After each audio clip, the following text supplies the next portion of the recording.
Hey guys, welcome back to my channel. It's your girl Twinklez, and as seen by the title below, I'll be giving you a story time on what happened to my baby after labor and delivery. So if you all want to find out what happened, please watch the video to the end. Can you focus on me? Baby, can you focus? Guys, I'm not good at telling stories, but I promised y'all that I would give you a video on labor and delivery, a story time, and I'm here to deliver. So I'm gonna keep my word. May not really know how to tell stories, so just sit with me. So where should I start? I'm gonna start from the beginning. So this all happened in the peak of 2019 to 2020. So I found out I was pregnant in September 2019. Yeah. And you know, doing my checkups, going to clinic, and every visit, sorry, all my visits, my pressure is high, and you know, they keep saying that I should stop eating this, stop eating that, stop drinking that. Yeah. Alright, we're gonna move forward because we don't want this too long and drawn out. So anyways, the nurse from the clinic that I was going to, she gave me a referral to go to Black River Hospital to go on high risk clinic.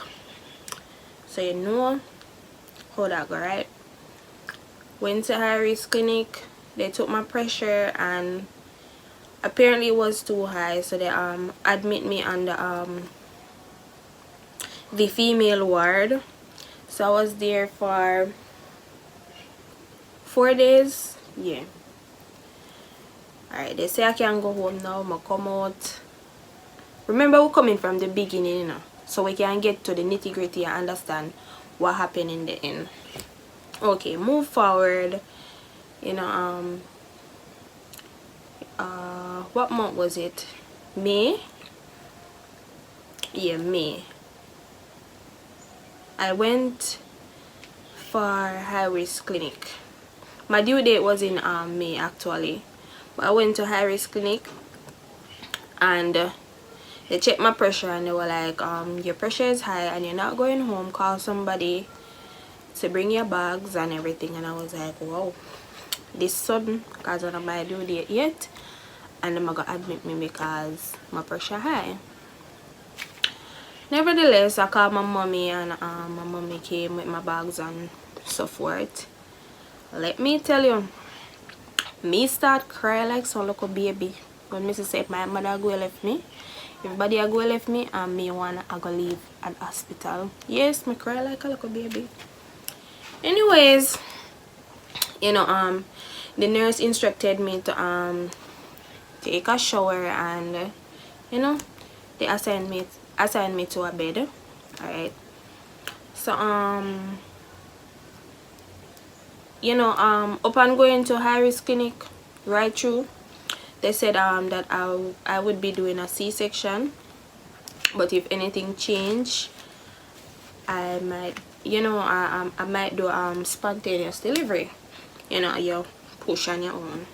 Anyways, that night, because it was night, that night the doctor you know, he inspect me and he check me and all these things, and he said you're gonna do C-section tomorrow and so forth. Anyways, he wasn't the head doctor, so you know, when the head doctor come on shift now, head doctor come again, another inspection that, and she said that I'm not going to have a C-section. I'm going to they're going to induce me. Yeah, they're going to induce labor, so you know how that goes. Okay, so I started to get drips and all these things to induce labor. They keep doing regular checks on my blood pressure. According to them, it was going down. Yeah, and them took me from Batia, so I do a big needle. I can tell you about that. That was painful. That was for the pressure though, by the way. Anyways, may I get distracted. Anyways, let's move forward from there. So I spent a week at the hospital. So on the second day, you know, the time did hot and it was corona time and we had to be wearing masks. And you know, I was hot, tormented. You know, you don't comfortable in the mask because you have to have on your mask right through. So I had a fever. Yeah, I had a high temperature and I had fever. And can you believe, when the nurse checked me in the morning and realized that I had fever, she drew the curtains. Yes, I didn't realize what was happening, you know, until another nurse come and asked why was the curtain drawn. Then that was when the other nurse that drew the curtain responded and said she have fever, so I don't know if I COVID she have, so I dry it. Anyways, me the dear now start panic and I say, where me get COVID from? You understand? Anyways, that same nurse that asked about the curtain being drawn, she came and she started to check me and everything, and she draw back the curtain and she said she don't have no COVID, so why you draw the curtain? You understand? And they were discussing that. Anyways, move forward to, I'm gonna tell them spend 1 week at the hospital. Move forward to, I'm gonna just jump straight to when me actually start feel pain, and you know, me actually a dilate now. So there was this nurse on shift and she checked my pressure, you know, she checked everything, you know, normal routine. And in the after 3 in the morning, I was still there, you know, feeling pain and everything. And I told her that I want to use the bathroom, and she said you don't want to use the bathroom, it's just the pain. Anyways, nevertheless, when I was there now, you see the what you call that, something, the drip that I was getting to induce the pain, she turned it off, because you know it have a blue thing on it where you can turn it you know, spin it and it go up and go down. So she spin it up, so that means it wasn't coming, so I wasn't getting any drip. Remember, this is my first time having a child. I don't know why she turned it off. I don't know nothing. Anyways, she turned it off, and that was it. I wasn't feeling much pain as I should have been feeling. And forward to the next day, because I called my mommy and told her that they turned off the drip, and I don't know why she did it. And I was trying to ask her, but she wasn't answering me. Anyways, the next day now, when the doctor came on and realized that the drip was turned off, she asked me what happened, and I said the nurse that was on shift turned it off. So she said it never for turn off. So she turned it back on, and in less than like an hour and a half, I went into the delivery room. So can you look at that, guys? If I had went into labor from the after 3, where the no, if the drip wasn't turned off from after 3, you know, maybe would have baby like after 5 or so, or after 4, if you get what I'm saying. So the drip that was turned off, it wasn't inducing any labor on me, so the baby was inside too long. Anyways, went in the labor room, you know, the must have push, cock up a foot, this, all of this. Yeah, yada. We not gonna talk about that the pain there, just know so when you breathe, you're gonna feel some terrible pain. Anyways, in there nurse say push, breathe, and all these things. Mind you, me, I was losing breath. Yes, me a blackout while pushing. Me don't know where they give me no injection revive me. Remember, I'm a high risk patient, you know, I have high blood pressure. Why did they allow me to push knowing that I had high blood pressure and all these things? So you know, after that, finally this big fat pretty boy come out. Yeah, nice brown boy come out, and I didn't hear him crying. And I was like, what happened to the baby? The baby is not crying. And the nurse not answer me, doctor not answer me, nobody not answer me, midwife not, me tell us nobody not answer me. I was confused, and me dead here upon the bed confused. The midwife dead here I try get out the afterbirth, but all me a focus on why the baby now cry. Anyways, the fly out of the sun. Anyways, you know, a few minutes after I started to hear the baby crying, and I was like, you know, I felt relieved because I was like, yeah, my crying also, I understand him alright right now. You understand me? Anyways, then clean me up, carry me on my bed and everything. But there on my bed, me still not see the baby I come, and me still not see nobody I can't explain anything to me. So I was there now, and I saw one of the nurses, and I called her and I was like, what happened to the baby? I don't see the baby and all these things.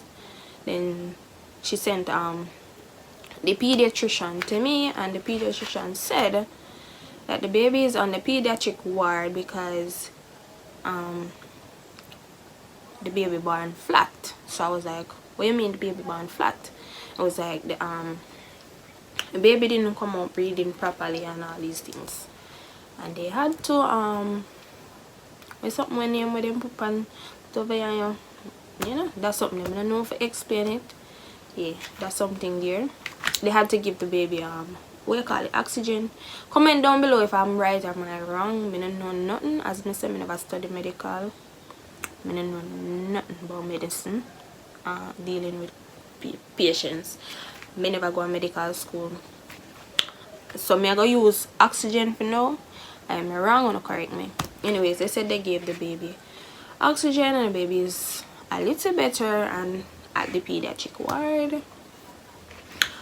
Me there and I want to go look for my baby. Them no want allow me to go look for the baby because them say my pressure high and me can't walk go all the way over there. So because I'm weak, I'm just give birth.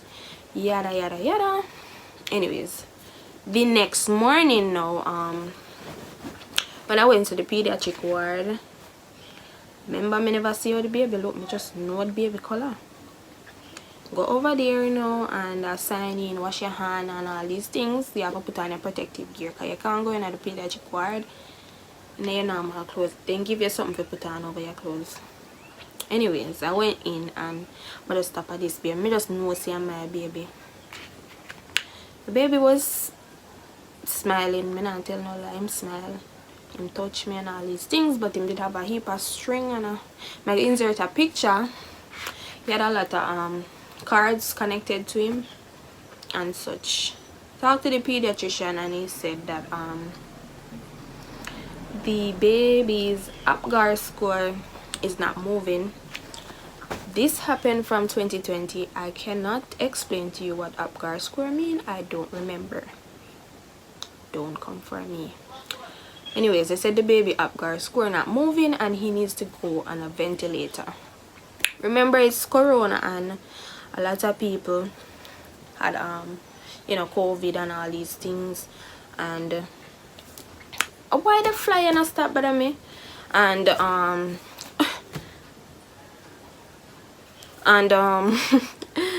yeah, it was corona time, you know, 2020 corona time, and yeah, we didn't have any ventilator available, and if we were to get a ventilator, he wouldn't have get it because his APGAR score wasn't moving, and you have to have a certain number in your APGAR score to use the ventilator. So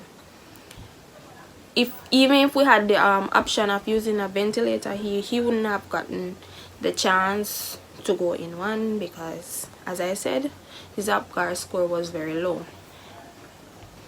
So you know, everything from there. So every day I visit the hospital, go look for my baby.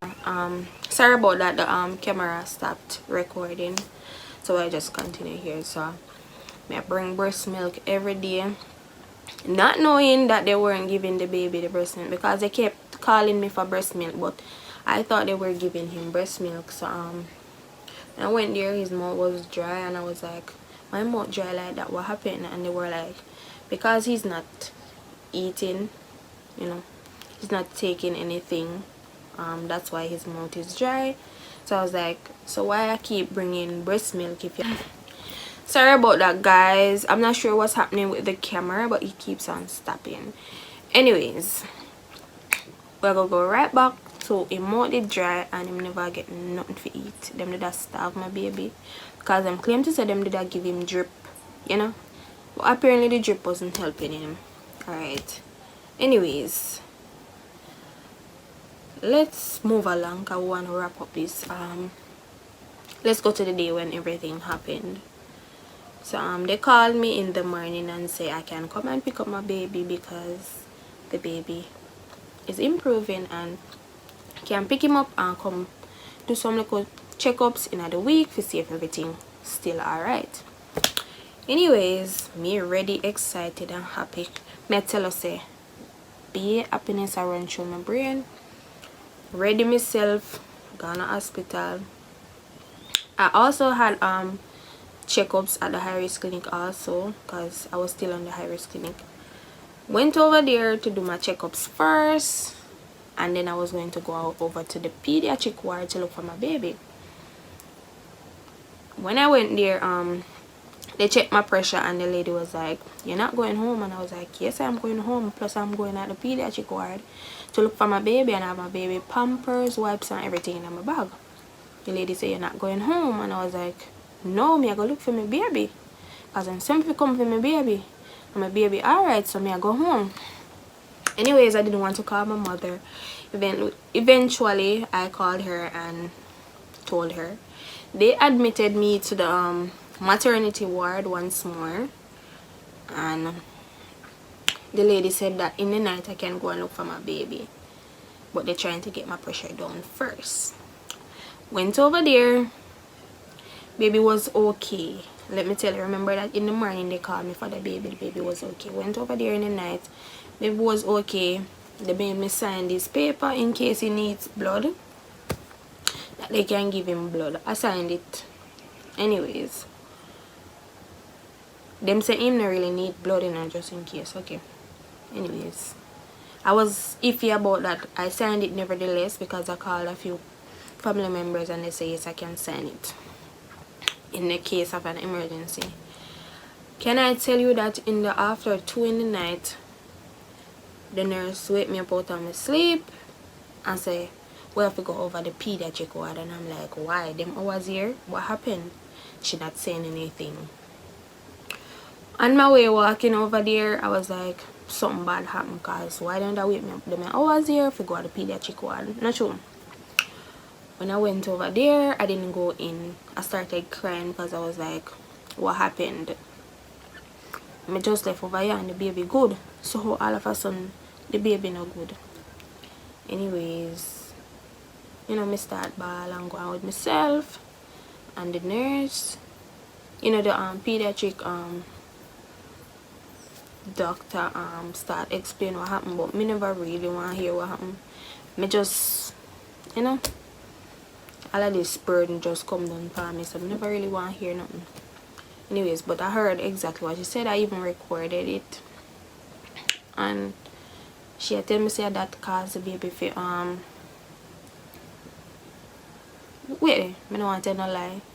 They said they were giving the baby something, and then, you know, the baby gone and all these things.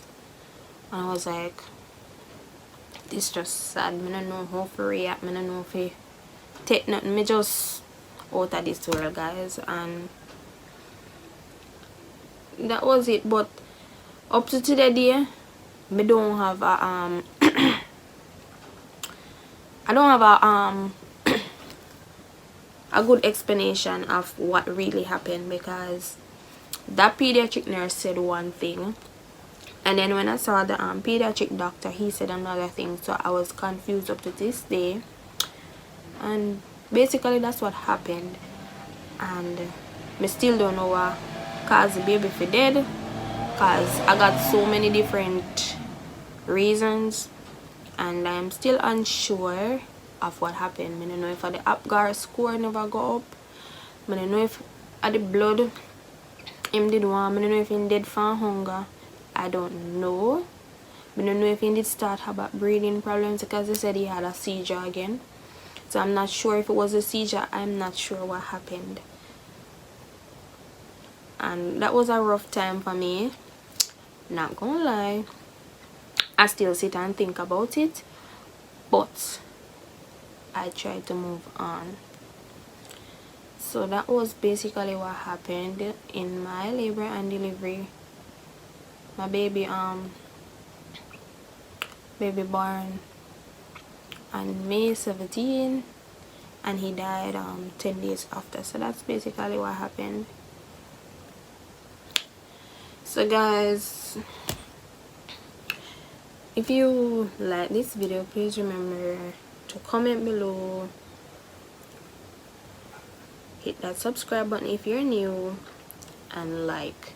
Also share, guys. If you have no local friend or family, share it to them. Tell them about me. As I said before, I'm a nice person. Y'all can come over here and vibe with me.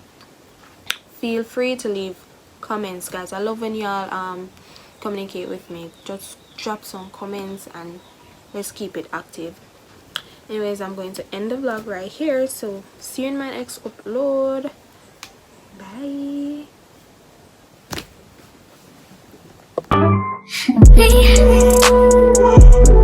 Can't focus on